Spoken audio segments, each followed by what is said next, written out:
Oi gente, eu sou a Duda e hoje eu tô aqui pra gente conversar um pouco sobre Retrato Inacabado de Agatha Christie sob o pseudônimo Mary Westmacott. Bom, eu falei um pouco porque de fato é um pouco mesmo. Se não fosse um livro escrito por Agatha Christie, esse não seria um vídeo exclusivo que eu faria, né? Um vídeo particular para este livro.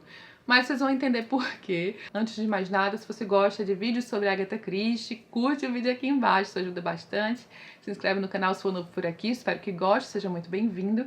E por favor, ao final deixe seu comentário, eu adoro saber o que vocês acharam, se vocês já leram os livros de Agatha sob pseudônimo, se querem ler, vamos trocar uma ideia que essa é a melhor parte. Então, gente, Retrato Inacabado é apenas o segundo livro sob pseudônimo que Agatha Christie escreveu e publicou em 1934. E esse livro, assim como o anterior, ou melhor, muito mais do que o anterior, ele é extremamente biográfico. Então aqui, no começo do livro, a gente tem um personagem que é um pintor, acho que é utilizado então o Retrato Inacabado, fazendo referência a isso e algumas outras coisas, mas enfim. Esse pintor ele não vai ter significado algum para a história. Na verdade, ele é apenas um passante, ele é um viajante que vai encontrar uma mulher num local alto. E ele vai perceber que aquela mulher está passando por alguns apuros, né? Tá com uma cara meio estranha, talvez ela queira morrer. E aí, para tentar evitar, ele vai conversar com ela e ela vai passar e contar a história de sua vida para ele. E a história da vida desta mulher, digamos, narrada por esse pintor, que a gente vai conhecer. Essa é a história de fato de Retrato Inacabado. Que, adianto, nada mais é do que a história de Agatha Christie. Eu realmente fico um pouco surpresa com isso, porque eu sabia que a Agatha Christie coloca muitos aspectos autobiográficos, tanto em suas histórias gerais, né, pinceladas aqui e ali, mas ela já tinha feito isso, tinha feito bastante isso em Entre Dois Amores.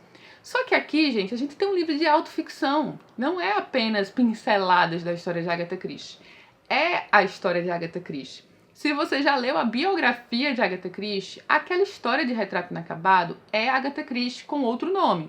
A Célia aqui, né? Cília é Agatha Christie.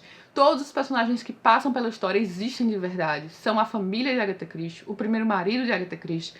E assim, não é apenas uma coisa aqui e ali. Se você leu a biografia, você sabe absolutamente tudo, né? A autobiografia de Agatha. Ela narra com riqueza de detalhes na autobiografia, que é muito interessante. É todo um contexto histórico ali, o contexto de sua família também. Como fã de Agatha Christie, eu adorei a autobiografia. E você conhece intimamente os personagens da vida de Agatha, né? Obviamente até o ponto que ela quis compartilhar, mas ela compartilha bastante. Inclusive do seu primeiro casamento, né? Com o Archibald Christie, que qualquer pessoa passa a detestar o Archibald Christie, apesar de, infelizmente, a própria Agatha tê-lo amado até o resto de sua vida, mas tem muito ali de um contexto bem sexista e machista do período, né? Em que as mulheres deveriam aguentar absolutamente tudo, mesmo um marido nada bom. Péssimo, na verdade. E aí temos Retrato Inacabado, que é a história da vida de Agatha Christie. Quando eu comecei esse livro, eu tava achando ele extremamente enfadonho, assim, de fato, sendo bem sincera, porque, mais uma vez, primeiro, eu não sabia que ia ser, de fato, a história de Agatha em cada detalhe. Só que eu já tava percebendo que era a infância de Agatha de novo, a mesma coisa que ela havia feito em Entre Dois Amores, na infância do Verdon. E aqui é a infância da Cília, só que aqui é ainda mais a infância dela, então ela vai passar por menores das brincadeiras, de como ela estava ali no seu mundo imaginário, de como ela gostava de brincar sozinha, criar mundos em sua cabeça, do seu relacionamento com a mãe, com o pai. Então ela passa muito em detalhes e simplesmente não é tão interessante. Quando eu tava lendo a autobiografia, eu achava, era isso que eu tava procurando, né? Calma, tem um cílio aqui caindo. Quando eu tava lendo a autobiografia, era aquilo que eu procurava, e no contexto da autobiografia é sensacional. Mas aí aqui tudo de novo, né? E aí vamos lá, aí vai passando, e quanto mais ia passando, e até acontecimentos da infância dela que ela tinha narrado na autobiografia, quanto mais passava, mais eu percebia que era de fato uma autobiografia, só que aqui como autoficção. E aqui você vai passar, então, pela adolescência, pelos gostos de Agatha Christie, inclusive a própria personagem vira escritora, né? Enfim, o Archibald Christie é o Dermot na história. Então é até difícil avaliar um livro assim, sinceramente, porque, na verdade, ele é a história de vida de Agatha Christie, que é claro que é muito interessante, sabe? Só que eu já li a autobiografia, então pra mim foi um grande repeteco. E aí eu ficava meio entediada, porque eu já sabia absolutamente tudo. Mas eu acho que se você não conhece ou quer saber um pouco mais da vida de Agatha, dos seus relacionamentos, da história dela, de uma forma mais resumida, porque a autobiografia é muito maior, apesar de que a autobiografia tem muito mais informações interessantes, Retrato Inacabado é este livro, sabe? Que você pode ler e entender ali como a história de Agatha Christie. Eu vi depois disso que na internet ele é como semi-autobiográfico, né? Semi-biográfico. Mas, gente, ele é totalmente autobiográfico. Ali ela se deu, assim, quase nada de liberdade criativa. Ela realmente contou pormenores da sua vida. Eu achei particularmente interessante, sendo bem sincera, mais próximo ao final. Porque eu acho que aqui ela se dá mais liberdade de pensar, ou melhor, ela já fez muito isso na autobiografia, mas aqui vai até um pouquinho a mais de pensar sobre o fim do seu relacionamento com o Archibald Christie, né? Que foi algo que marcou muito a vida de Agatha. Ela passou por um grave colapso nesse momento, porque junto com o fim do seu relacionamento com o primeiro marido, veio também a morte de sua mãe. Então foram duas coisas muito traumáticas em sua vida. Sinceramente, o marido dela era um bosta, assim. Eu não vou nem me deter muito nisso, porque, nossa, que ser humano.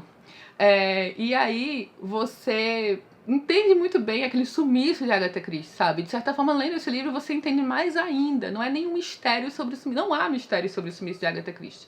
Ela precisava ficar livre de tudo, de todos, sabe? Ela sofreu um colapso mental muito forte, físico e mental.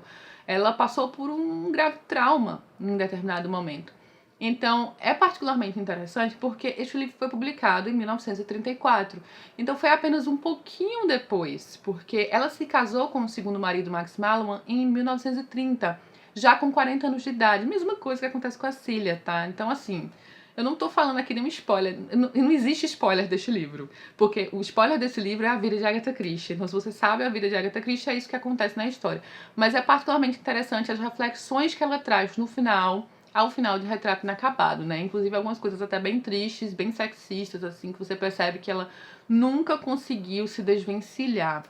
E mesmo na autobiografia, que ela terminou na década de 70, muito tempo depois, ela ainda manteve os mesmos pensamentos, porque é a mesma coisa, a mesma reflexão. Outra coisa que vale a pena mencionar é que tem passagens extremamente gordofóbicas e racistas. De certa forma, eu acho que muitas coisas ruins que vem ali, o contexto social em Histórias de Agatha, fazem parte do contexto do período do que as pessoas pensavam naquele momento, né? Especialmente ali os ingleses, que sempre foram muito racistas, né? Vê ali no livro, tem umas passagens extremamente ofensivas, não ditas pela Cília, que seria a Agatha, mas por pessoas ao redor. O marido dela, aparentemente, era extremamente gordofóbico. Eu sei que eu estou falando do Dermot na história, mas o Dermot é o Archibald Christie.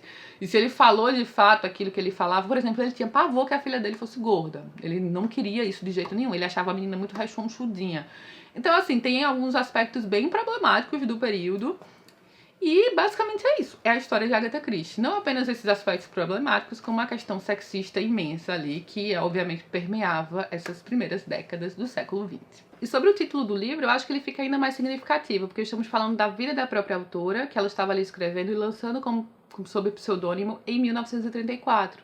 Então, de fato, era um retrato inacabado. De fato, ali já representava um novo recomeço de sua vida, né? Ela fala sobre esse grave colapso ali que separou o início de sua vida do todo, a segunda parte de sua vida, que já foi ela com Max Mallowan. E ali em 1934 ela estava começando ali nos primeiros anos com o Max Mallowan, que foi o seu segundo marido, o marido que, enfim, que ela passou mais tempo casada, né, até sua morte ali na década de 70. Então estava inacabado, era um retrato inacabado da vida de Cília, ou seja, da vida de Agatha Christie. E através da Cília fica muito claro, né, que a Agatha chegou próximo de tirar sua própria vida, né, porque ela coloca ali na personagem o que aconteceu com ela, todo o desespero. E no início da história a gente ainda já tá com essa ideia, né, de que a Cília queria tirar a própria vida. Então a gente entende ali ao final da história o que aconteceu na vida da Cília, que nada mais é do que aconteceu na vida da Agatha. E que provavelmente ela também chegou neste momento de desespero muito próximo ali do limiar. Eu falei que o vídeo ia ser curto porque ele é curto mesmo. Então pra mim é difícil até avaliar este livro, porque como um livro que não é uma autobiografia de Agatha Christie, como um livro ficcional, eu daria nota 2, sendo bem sincera. Mas dentro do contexto que eu sei que ele está, como autoficção e como fã de Agatha Christie com interesse em sua vida, ele seria pelo menos um 3. Pelo menos um 3. Só que ao mesmo tempo eu já tinha lido em pormenores a autobiografia da Agatha e lembrava de tudo. Então ele vira um 2,5. E é isso. Esse então é o meu veredito final sobre Retrato Inacabado. Eu vou ler o próximo livro, né, escrito sob pseudônimo, nem sei qual é aqui na fila, mas eu vou dar uma pausa. Eu tô em janeiro, já ia falar que eu tô em fevereiro, vejam a doida, hoje é dia 11 de janeiro. Eu tô em janeiro, eu acho que eu só vou ler o próximo em março. Vou me dar uma pausa, porque eu não gostei tanto assim de Entre Dois Amores, e eu também não gostei tanto assim de Retrato Inacabado. Então o próximo eu vou ler daqui a 2 meses. Espero gostar mais desse próximo. E é isso, gente. Espero muito que vocês tenham curtido, conhecer um pouquinho mais desse livro, né?